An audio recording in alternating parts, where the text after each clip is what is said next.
الله روح البقا بسم الله شیر اللقا بسم الله شمس الضحى. ما شاء الله لا حول ولا قوة إلا بالله العلي العظيم. أعوذ بالله من الشيطان الرجيم. بسم الله الرحمن الرحيم. الحمد لله الذي هدانا لهذا وما كنا لنهتدي لولا هدانا الله لقد جاءت رسل ربنا بالحق. الصلاة والسلام على أشرف الأنبياء والمرسلين سيد الثقلين ونبي الحرمين إمام قبلتين جد الحسن والحسين أبي القاسم محمد اللهم صل على محمد وآل محمد وآله الطيبين الطاهرين المعصومين المنتجبين المنتخبين لا سيما بقية الله في الأرض.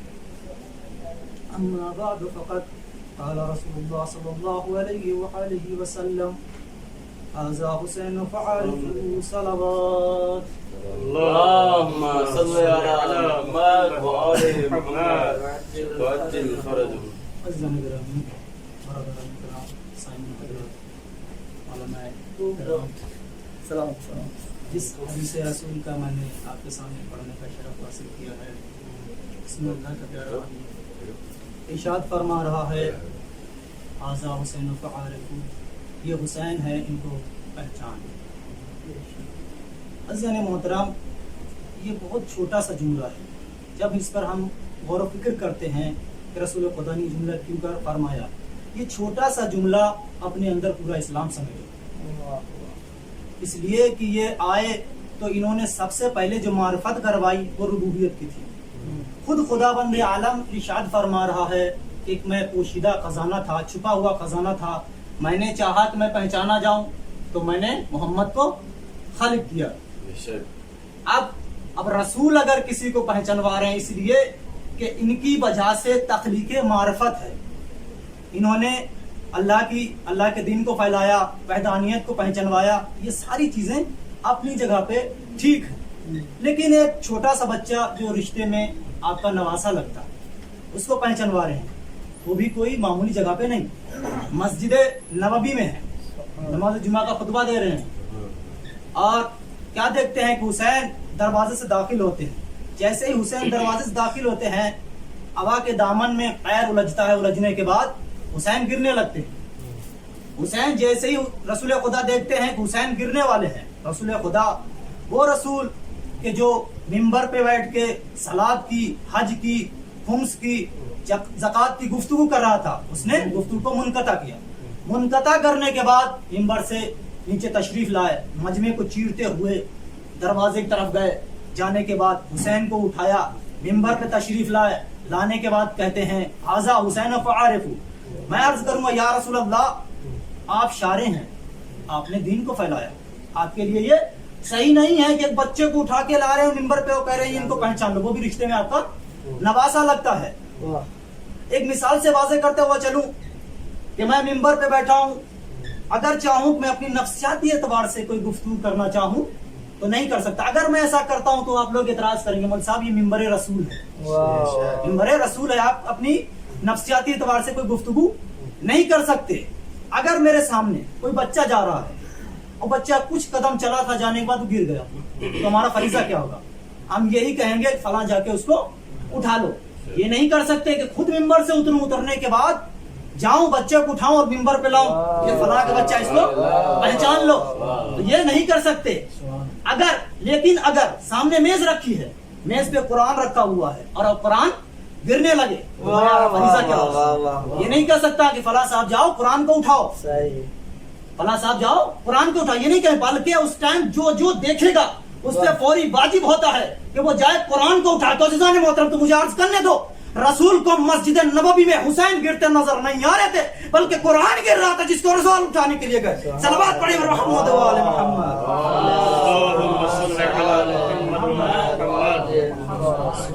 مسجد نبوی میں رسول کو حسین گرتے نظر نہیں آ رہے تھے، بلکہ قرآن ناطق گر رہا تھا. مجمع بھرا ہوا تھا، آپس میں گفتگو کرنے لگے.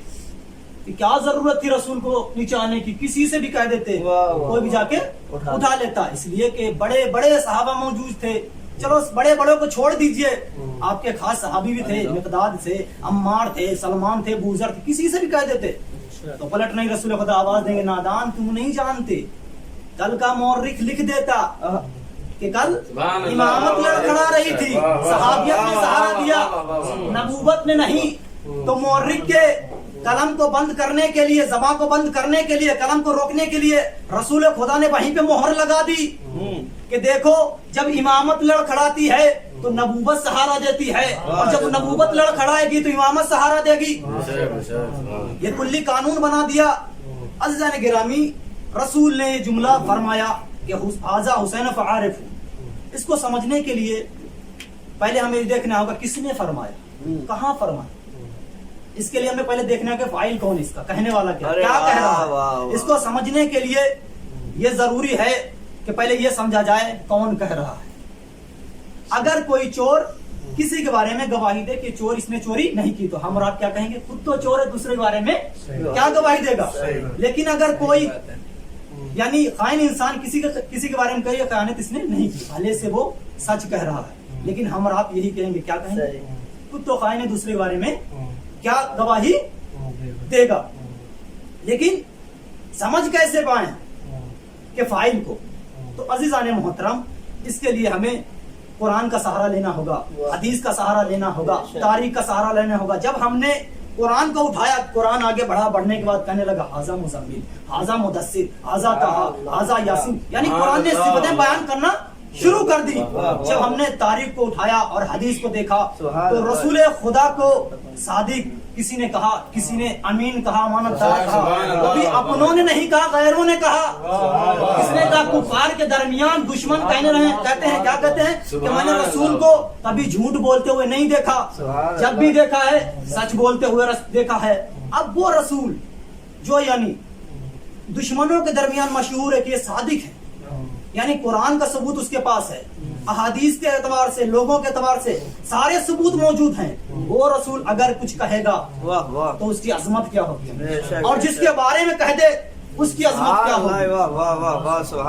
تو حسین رسول نے کہہ دیا ھذا حسین فعارفو, یعنی یہ حسین ہے, ان کو پہچان لو.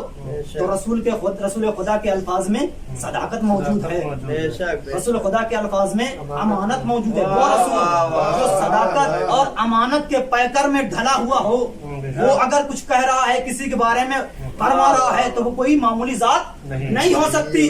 اس لیے کہ ان کے لیے خود اللہ نے کہے تو طٰہٰ ہے, یاسین ہے. ایک صلوات پڑھی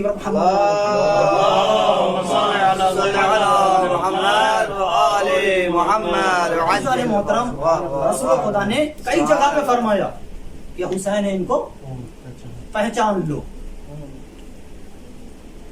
ایک صلوات پڑھی محمد.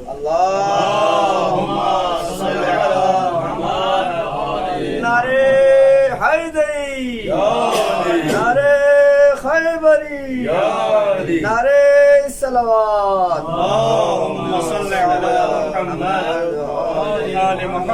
محترم, رسول خدا یہیں پہ نہیں رکے کہ حسین ہے, ان کو پہچان لو. کہیں پہ کہہ رہے ہیں حسین منی و انا من الحسین, حسین مجھ سے ہے اور میں حسین سے ہوں. عزیزان محترم, ایک جملہ تو اس حدیث کا سمجھ میں آتا ہے کہ میں حسین مجھ سے ہے, لیکن یہ سمجھ میں نہیں آتا کہ نواسا نانا نواسے سے کیسے ہو سکتا ہے. انا من الحسین یعنی میں حسین سے ہوں, یہ سمجھ میں نہیں آتا. تو اس کے لیے سمجھنے کے لیے ہمیں کربلا میں جانا پڑے. عزیزان محترم, صرف یہیں پہ نہیں رکے, کبھی حسین کی تعریف کرتے ہوئے کہتے ہیں, کبھی کہتے ہیں ان کی مثال کشتی نوح سے دیتے ہیں. آیت تطہیر کے نزول کے بعد حسین کی ذات گرامی لوگوں کی نظر کے سامنے اور آ گئی. رسول خدا کا خود ہی دستور ہو گیا تھا کہ روز آیا کرتے تھے, در سیدہ پہ آنے کے بعد سلام کیا کرتے تھے. اسی آیت تطہیر کے چند دنوں کے بعد رسول خدا حجرہ جناب سیدہ میں آتے ہیں. آنے کے بعد حسین کو گود میں اٹھاتے ہیں, مسکراتے ہوئے سوال کرتے ہیں, میرے لال یہ بتاؤ تم افضل ہو یا میں افضل. بڑا عجیب سوال ہے, نانا نواسے سے کہہ رہا ہے میرے لال یہ بتاؤ کہ تم افضل ہو یا میں افضل ہوں. جس طریقے سے نانا نے سوال کیا تھا مسکراتے ہوئے, ویسے مسکراتے ہوئے جواب دیا حسین, نانا جان میں افضل ہوں, नाना जान मैं अफजल हूँ। गजब हो गया, एक नवासा नाना से कह रहा है नाना मैं अफजल हूँ। जैसे इस जुमले को मौलाए कायनात ने सुना, सुनने के बाद कहते हैं मेरे लाल ये तुम क्या कह रहे हो, तुम्हें पता है तुम्हारे नाना की फजीलत क्या है? तो हुसैन मुस्कुराने के बाद कहते हैं बाबा जान जरा नाना की फजीलत को बयान करो, क्या है मेरे नाना की फजीलत? तो मौलाए कायनात कहते हैं तुम्हारा नाना खातमुन नबीयीन है, तुम्हारे नाना खातमुल मुरसलीन है, यानी तुम्हारे नाना की बजाते आदम की विलादत, तुम्हारे नाना की बजाते इब्राहिम को खुल्लत मिली, तुम्हारे नाना की बजाते सुलेमान नबी को हुकूमत मिली, यानी सारे नबियों के कारण गिना दिए, सारे नबियों को जो मिला है तुम्हारे नाना की वजह से, और तुम कह रहे हो नाना से अफजल, ये कैसे हो सकता है? हुसैन मुस्कुराने के बाद कहते हैं नाना जान घबराइएगा नहीं, इसलिए कि जिस मंजिल में मैं नाना से अफजल उसी मंजिल में आपसे भी अफजल जो जाता हूँ, जिस मंजिल में मैं नाना से अफजल हूँ उसी मंजिल में मैं आपसे भी अफजल। जैसे इस जुमला को हुसैन का मुंह से निकलना था, सैयदा आगे बढ़ने की बात कहती मेरे लाल ये क्या कह रहे हो तुम, अपने बाबा से अफजल कैसे हो सकते हो? हुसैन कहते हैं मेरे बाबा की फजीलत बयान करो। यहाँ पे सैयदा फजीलत बयान करने लगती हैं, तुम्हारे नाना शब हिजरत का मुजाहिद है, तुम्हारे नाना के बारे में, तुम्हारा नाना खंदक ओहद का मुजाहिद है, तुम्हारे नाना के बारे में रसूल ने फरमाया शाहजहां जितने भी हैं कलम बन जाए, समंदर अजीब दरियाएं वगैरह हैं स्याही बन जाए, तब जिनो इंसान मिलके अगर फजाइल लिखना चाहे नहीं लिख सकते, और तुम कह रहे हो नाना से अफजल कैसे हो सकता है? हुसैन मुस्कुराने के बाद कहते हैं मादरे गिरानी जिस मंजिल में मैं नाना से अफजल हूँ, जिस मंजिल में मैं बाबा से अफजल हूँ उसी मंजिल में मैं आपसे भी अफजल हूँ। गजब हो गया। हसन ने ये नहीं पूछा मेरे भाई ये बता तुम माँ से अफजल कैसे हो सकते हो, नहीं कहा, हसन खामोश है। अज़ीज़ान मोहतरम जब इस्मत के घर में कोई गुफ्तगू हो रही हो, जब हसन मुजतबा गुफ्तगू कर रहे हो, जब हुसैन गुफ्तगू कर रहे हो, जब अली मुर्तजा गुफ्तगू कर रहे हो, जब रसूल खुदा गुफ्तगू कर रहे हो, जब जनाब फातिमा ज़हरा गुफ्तगू कर रहे हो, तो कोई सुने या ना सुने, जिब्राइल सुनते जरूर है, इस्माइल सुनते जरूर है, इब्राहिम सुनते जरूर है। वो जिब्राइल के जिसने सुना था सारे नबियों से अफजल मेरा रसूल है, वो इब्राहिम जिसने सुना था सारे नबियों से अफजल मेरा रसूल है, वो इस्माइल जिसने सुना था सारे नबियों से अफजल मेरा रसूल है। आज गजब हो गया, इसी इस्मत के घर में एक छोटा सा बच्चा, यानी वो भी रिश्ते में नवासा लगता है, क्या कह रहे हैं नाना मैं आपसे अफजल हूँ, बाबा मैं आपसे अफजल हूँ, मादरे ग्रामी मैं आपसे अफजल हूँ, ये क्या हो गया? इब्राहिम परेशान है, इस्माइल परेशान है, इब्राहिम परेशान है, जिब्राइल हलचल में है। हसन कहते हैं भैया बता भी दो मसले का हल हो जाए, इसलिए कि सारे लोग परेशान हैं। हुसैन नाना की तरफ मुखातब हुए होने के बाद क्या कहते हैं, नाना जान वो मंजिल ये है कि जिस मंजिल पे हुसैन खड़ा, तो मुझे चाहता हूँ वो मंजिल ये है कि जिस मंजिल पे हुसैन खड़ा है। हुसैन कहते हैं नाना जान मेरा नाना जैसा आपका नाना नहीं, मेरे बाबा जैसा आपका बाबा नहीं, मेरी माँ जैसी आपकी माँ नहीं, आपका बाबा हुआ करे, आपका नाना हुआ करे, मेरी माँ फातिमा ज़हरा, मेरे बाबा अली मुर्तजा, मेरा नाना सैयदुल मुरसलीन, मेरा नाना सैयदुल मुरसलीन है, आपका नाना हुआ करे लेकिन मेरे नाना जैसा नहीं हो सकता।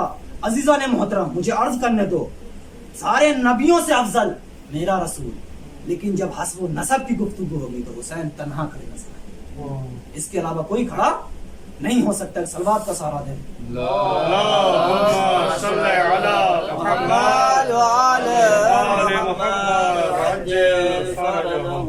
अज़ीज़ान मोहतरम रसूल खुदा ने कई तरीके से हुसैन को पहचानवाया कि हुसैन है, इनकी अजमत को पहचान,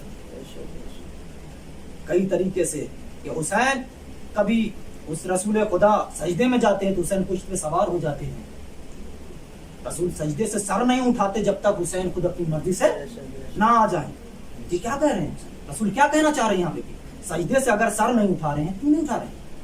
सिर्फ यही कि हुसैन की अजमत को पहचानवाना चाह रहे हैं, पहचान। अगर फितरुस को बालों पर मिलते हैं तो इनके सदके रसूल खुद भी अता कर सकते थे, नहीं अता किए, क्या कहा जाके झूले से मस कर दो।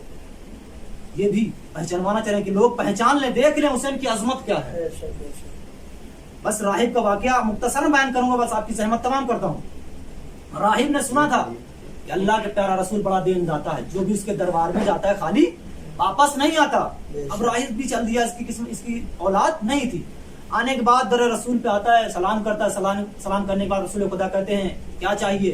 तो कहता है या नबी अल्लाह मेरी किस्मत में औलाद, मेरे पास औलाद नहीं, मुझे औलाद अता कर दीजिए। रसूल खुदा राहिब को देखते हैं, देखने के बाद लौह महफूज का मुताला करते हैं, करने के बाद कहते हैं राहिब तेरी किस्मत में औलाद नहीं, मुझे औलाद नहीं मिल सकती। अब राहिब आया तो खुशी के साथ था, मायूसी के साथ पलटने लगा।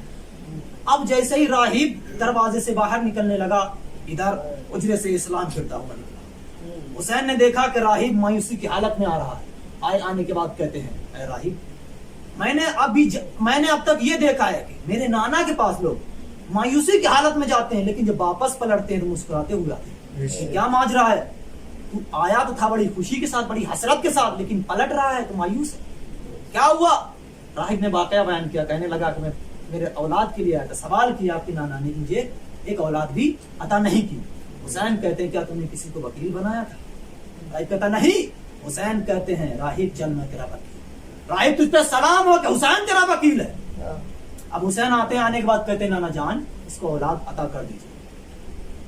رسول خدا کہتے ہیں بیٹا اس کی قسمت میں اولاد نہیں ہے. حسین کہتے ہیں نانا میں نے اس کو ایک اولاد عطا. رسول کہتے ہیں بیٹا اس کی قسمت میں اولاد نہیں ہے. حسین کہتے ہیں میں نے اس کو 2 اولادیں عطا کی. رسول منع کر رہے ہیں بیٹا اس کی قسمت میں اولاد نہیں. یہاں تک کہ 7 تک پہنچ گئے. جبرائیل امین نازل ہوئے. نازل ہونے کے بعد کہتے ہیں یا نبی اللہ خاموش ہو جائیے. کیا آپ یہ چاہتے ہیں کہ آدمیت ایک طرف اور حسینیت ایک طرف؟ رسول خاموش ہو گئے. راہب کو بچے مل گئے چلا گیا. لیکن ایک سوال یہاں پہ پیدا ہوتا ہے جب رسول نے راہب کو منع کر دیا تھا تو حسین نے اولاد دی تو کہاں سے؟ اس لیے کہ رسول بھی معصوم امام بھی معصوم کبھی جھوٹ نہیں بولتا. یا معاذ اللہ رسول جھوٹ بول رہے ہیں کہ حسین نے اولاد دی. لوگوں نے سوال کیا یا رسول اللہ آپ نے اولاد دی تو کہاں سے دی؟ اس لیے کہ میں معصوم کبھی جھوٹ نہیں بولتا. حسین نے اولاد عطا کی تو کہاں سے عطا کی؟ تو رسول آواز دیں گے نادان جس نے عطا کی جا کے اسی سے سوال کر لے. جس نے عطا کی اسی سے سوال کر لے. ایک مثال کے طور پہ میں آپ کو واضح کرتا چلوں اگر راہب یہاں سے واپس چلا جاتا تو صرف نبوت کا ہی دھبا نہیں لگتا بلکہ امامت کا بھی دھبا لگتا. مثال کے طور پر کسی شہر میں یہ مشہور ہو جائے کہ فلاں آدمی بہت سخی ہے بڑا دین داتا ہے. جو بھی اس کے در پہ جاتا ہے وہ خالی نہیں آتا ہے. ایک صاحب جا رہے تھے ٹرین کا سفر کر رہے تھے. چلتے چلتے ایک جگہ پہ جب اترے تو دیکھتے ہیں کیا دیکھتے ہیں ان کی جیب کٹ گئی. آواز آئی تم آگے سفر نہیں کر سکتے. انہوں نے سوچا کہ مجھے ڈر کس کا خوف کس بات کا میں ایسی جگہ پہ ہوں فلاں شخص یہاں رہتا ہے اس کے پاس جاؤں گا وہ مجھے کچھ عطا کر دے گا. یہ صاحب چلے. چلنے کے بعد جب وہاں پہنچے تو کہنے لگا آنے والا سے پوچھا کیا چاہیے. وہ شخص کہنے لگا کہ میری جیب کٹ گئی ہے میرا شہر میرا گاؤں دور ہے مجھے کچھ پیسے عطا کر دیجئے قرض کے طور پہ میں آپ کے بعد میں واپس کر دوں گا. وہ صاحب کہتے ہیں کس نے تم سے کہا آنے کے لیے یہاں کوئی پیسہ ویسا نہیں ہے. اب وہ صاحب جب اپنے گاؤں واپس پلٹ کے جائیں گے تو لوگ ان سے کہیں گے آنے میں دیر کیوں ہوئی. تو یہ واقعہ بیان کریں گے میں فلاں جگہ تھا میری جیب کٹ گئی اس لیے دیر ہوئی. تو لوگ یہی سوال کریں گے تم ضرور اس کے گھر پہ گئے ہو. اس لیے کہ اس شہر میں اگر جیب کٹی ہے ضرور ان کے پاس گئے ہوگا کچھ عطا کیا ہوگا تبھی تم یہاں تک آئے. تو وہ شخص کیا کہے گا یہ تو لوگوں نے مشہور کر دیا تاکہ میرا شہر مشہور ہو جائے. وہ کوئی دین داتا نہیں وہ بڑا سخی نہیں کوئی سخی نہیں ہے بڑا کنجوس انسان ہے. میں نے اس سے 100 روپے کا سوال کیا تھا اس نے 100 روپے نہ مجھے عطا کر سکا. یہ لوگوں کا مشہور کرتا ہے تاکہ میرا شہر مشہور ہو جائے. اگر راہب یہاں سے رسول کے پاس سے خالی ہاتھ چلا جاتا تو کیا کہتا جا کے اپنے گاؤں میں اپنے شہر میں اپنے وطن میں کیا کہتا یہ تو مسلمانوں نے مشہور کر رکھا ہے کہ رسول بڑا دین داتا ہے جو بھی دربار میں جاتا ہے خالی نہیں آتا مجھے کچھ بھی نہیں عطا کیا تھا. حسین نے یہاں پہ عطا کیا راہب کو لیکن سوال وہیں پہ باقی رہا کہ حسین نے اولاد عطا کی تو کہاں سے عطا کی کہاں سے عطا کی. صلوات کا سہارا دیں اللہم صلی علی محمد وآل محمد وعجل. سوال وہیں پہ باقی رہتا ہے کہ اولاد عطا کی تو کہاں سے عطا کی. لوگوں نے سوال کیا یا حسین یا مولا بتا دیجئے کہاں سے اولاد عطا کی. تو آواز پلٹ نہیں حسین آواز دیں گے اللہم صلی علی محمد حسین آواز دیں گے کہ نادان تم نہیں جانتے شب ہجرت کے واقعے کو بھول گئے. توجہ چاہتا ہوں شب ہجرت کے واقعے کو بھول گئے. میرا بابا شب ہجرت سو کے مرضی خدا خرید چکا. میرا بابا شب ہجرت سو کے مرضی خدا خرید چکا ہے مرضی رسول خرید چکا ہے اور میں حسین ہوں अजीज़ान मोहतरम, ये दुनिया का भी दस्तूर है, बेटे का बाप की दौलत पर मीरास पे हक हुआ करता है। बाप के बाद बेटे का हक होता है, जैसे चाहे उसे इस्तेमाल करे, जैसे चाहे उसे खर्च करे।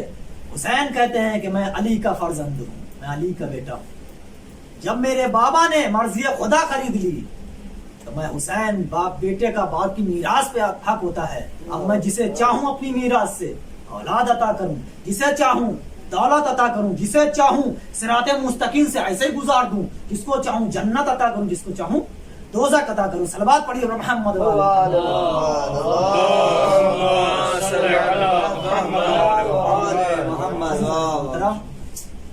बस अली और हुसैन की मोहब्बत में बड़ा नुमाया फर्क है।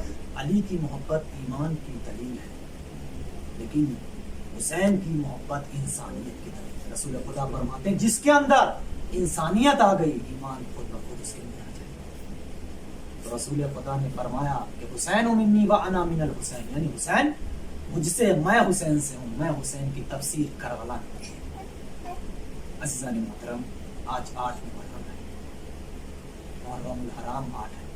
आप पहली मुहर्रम से मसाइल फज़ाइल सुनते चले आए। आज भी सुबह से आज 8 मुहर्रम है, हमारे यहाँ का दस्तूर है, रस्म है कि 8 मुहर्रम को सरकार बावफा अलमदार करबला सक्काए सकीना के मसाइल पढ़े जाते। अज़ादारो, रिवायत में है कि एक जगह अज़ादारी हुआ करती थी हुसैनियों में। एक अपाहिज था जो बेचारा नहीं जा पाता था। एक दिन उसने लोगों से इसरार किया, रहने करने के बाद तुम मुझे लेके चलो, अज़ादारी मैं भी चलूंगा। लोगों ने जब उसने इसरार किया तो लोग उसको लेके आए, मिंबर के पास बिठा दिया। वहाँ का दस्तूर ये था कि जब मौलाना जाकिर साहब मसाइब पढ़ा करते थे, लोग खड़े होके मातम किया करते थे, गिरियाज़ाई किया करते थे। जब मसाइब का वक्त आया तो लोग खड़े होकर मातम कर रहे थे, गिरिया कर रहे थे। तो ये शख्स बैठा हुआ था, बैठे बैठे इसको नींद का गलबा हुआ। क्या देखा कि इसने एक सवार चलता चला आया। आने के बाद कहता है कि ये शख्स खड़ा हो, मातम कर। तो अब्बास की मातम नहीं करेगा, अब्बास का मातम नहीं करेगा। वो शख्स कहता मैं अपाहिज में खड़ा नहीं हो सकता हूँ। वो कहता है शख्स खड़ा हो जा। जब नहीं खड़ा, तीसरी दफा कहते हैं शख्स खड़ा हो जा, मैं तुझे हुक्म देता हूँ। वो शख्स कहता है ठीक है, तो आप अपना हाथ बढ़ाइए, मैं आपके हाथ के सहारे से खड़ा हो जाऊं, मैं से खड़ा नहीं हो सकता हूँ। तो आने वाला से दारू क्या कहता मेरे हाथ नहीं। आप लोग समझ गए होंगे कौन है। आने वाले कहता मेरे हाथ नहीं है, ऐसा कर तू मेरे घोड़े की लगाम पकड़ के खड़ा हो जा। अब वो शख्स जैसे ही घोड़े की लगाम पकड़ के खड़ा होता है, मातम करने लगता है, वो शख्स सामने वाला घोड़े सवार गायब हो जाता है। लोग जब उसकी तरफ मुतवज्जे होते हैं कि एक अपाहिज है जो खड़े होकर मातम कर रहा है, जैसे ही लोग उसको देखते हैं, देखने के बाद उसके पास आते हैं, तबर्रुक के तौर पर उसके कपड़े भी नोच के लिए जाते हैं। तो लोगों ने जब ये माहौल देखा तो उसको कमरे में बंद कर दिया। जब मजमा सारा चला गया तो लोगों ने उससे पूछा क्या हुआ, ऐसा क्या हुआ तुम खड़े होकर मातम करने लगे। उसने बयान किया कि मैं बैठा हुआ था, मुझे नींद का गलबा, एक सवार आया घोड़े पे सवार होके, उसने मुझसे कहा कि खड़े हो जाए, तो मैं खड़े हो गया। अज़ादारो, मज़लूम करबला जब अल मुख्तसर करता हो चलूं, मौला पास इमाम हुसैन के पास आते हैं। आने के बाद कहते हैं आका मौला मुझे मरने की इजाजत दे दीजिए। अब्बास कहते हैं, मौला कहते हैं गाजी तुम तो मेरे लश्कर के अलमदार, तुम्हें कैसी इजाजत दूं। मौला अब्बास कभी दाएं देखते हैं, कभी बाएं देखते हैं, देखने के बाद कहते हैं आका वो लश्कर ही कहाँ रहा जिसकी मैं अलमदारी किया करता था। हुसैन कहते हैं जाके ज़ैनब से इजाजत ले लो। अब्बास खैमे में आते हैं। आने के बाद बीबी समझ जाती है कि अब्बास किस लिए आता है। अज़ादारों, तारीख में मिलता है कि गाजी अब्बास ने कभी ज़ैनब के सामने सर उठा के बात नहीं की, सर झुका हुआ है। जनाब ज़ैनब समझ गई, बीबियों को बुलाया, अब्बास को हल्के में लिया। लेने के बाद कहती हैं बीबियों मदीने से चली थी, मैंने एक वादा किया था कि मैं तुम्हारी रिदा की जामिन हूँ। आज ज़ैनब वो अपना वादा वापस लेती, इसीलिए कि आज मेरा शेर जा रहा है। अब्बास मश्क सकीना को लेते हैं। लेने के बाद मैदान में नहर फुरात की तरफ चलते हैं।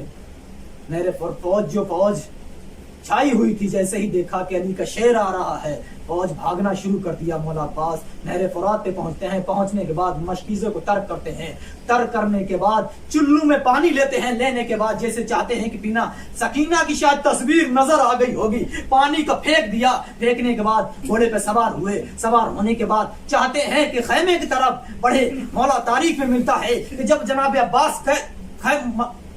अब्बास दरिया की तरफ बढ़ रहे थे तो वो जलाल था उनके चेहरे पे, लेकिन जब पलट रहे हैं वो जलाल नहीं है। फौजें भागी हुई, जो फौजें सिमटने लगी, इधर उधर से छुपके से वार करने लगे। अब्बास है, खैमे अब्बास का यह है कि ढारस ये है कि कहीं न कैसे करके किसी तरीके से ये पानी जो है खैमे सकीना तक पहुंचा दूं, यानी सकीना पानी पी ले। असगर प्यासे हैं, बच्चे प्यासे हैं। अब्बास कुछ कदम आगे ही बढ़े थे, किसी शकी ने ऐसा वार किया, अब्बास का बाजू कलम हुआ। आगे बढ़े, किसी ने वार किया, अब्बास का दूसरा बाजू भी कलम हो गया। अब्बास ने हिम्मत नहीं हारी। यही है कि बस पानी सकीना तक पहुंच जाए, पानी खैमे तक पहुंच जाए। अब मश्क को दांतों से दबाया, आगे बढ़ते हुए चले जा रहे हैं। किसी शकी ने ऐसा वार किया, मश्क सकीना पे लगा।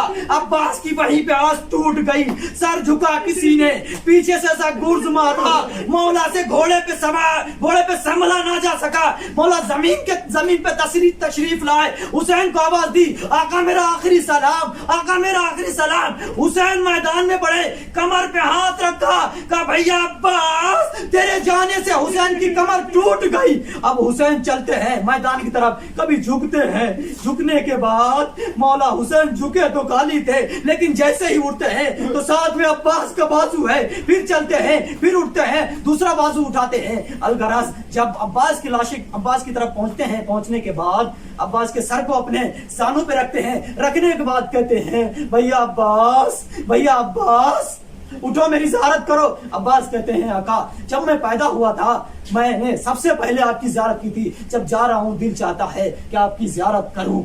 हुसैन कहते हैं अब्बास मेरी ज़ियारत करो। अब्बास कहते हैं आका मुझे हाथों ने मजबूर कर दिया, इसलिए कि मेरी एक आंख में खून है, एक में तीर है। हुसैन ने अबा के दामन से खून को साफ किया, तीर को निकाला। अब्बास ने हुसैन की ज़ियारत की, एक वसीयत की, आका मेरे मौला मेरे लाशे को खैमे में न ले जाइएगा, इसलिए कि मैं सकीना से बहुत शर्मिंदा हूँ, सकीना से बहुत शर्मिंदा हूँ। पानी का वादा किया था, पानी खयाम में न पहुंचा सका। अब्बास इतना से इतना गैरतदार अब्बास। हुसैन कहते हैं अब्बास मैंने तुम्हें देखा है, बचपन से कभी तुमने मुझे भैया नहीं कहा है, एक दफा मुझे भैया कह के पुकार दो। अब्बास ने शायद मदीने का रुख किया होगा, आवाज दी होगी अम्मा मुझे माफ कर दीजिएगा, इसलिए कि आजादारो अब्बास ने बचपन में माँ से वादा किया था। माँ ने कहा था मेरे लाल देखो जब तक जिंदा रहना कभी हुसैन को भाई कह के ना पुकारना। अब्बास मैं कहते हैं अम्मा मुझे माफ करिएगा, इसलिए कि इमाम वक्त हुक्म दे रहा है। अब्बास ने भाई कहा, अब्बास की रूह जन्नत को परवाज कर गई। हुसैन ने आलम को लिया, खैमे की तरफ बढ़ते हैं। सकीना बच्चों को लिए खयाम की तरफ है। कह रही सकीना कहती है बच्चों से, बच्चों सब्र करो मेरा गाजी आ रहा है। जैसे जैसे आलम करीब आता चला जा रहा है, बच्चों की आस बढ़ती चली जा रही है। बच्चे सकीना कहती मेरा गाजी आ रहा है, मेरा शेर अब्बास आ रहा है, मेरा चचा आ रहा है। जैसे ही आलम को देखा, अलमदार ना पाया, आके बाबा के पैरों से लिपट के कहती है बाबा मुझे पानी नहीं चाहिए, मुझे चचा को बुला दीजिए। अल्लाह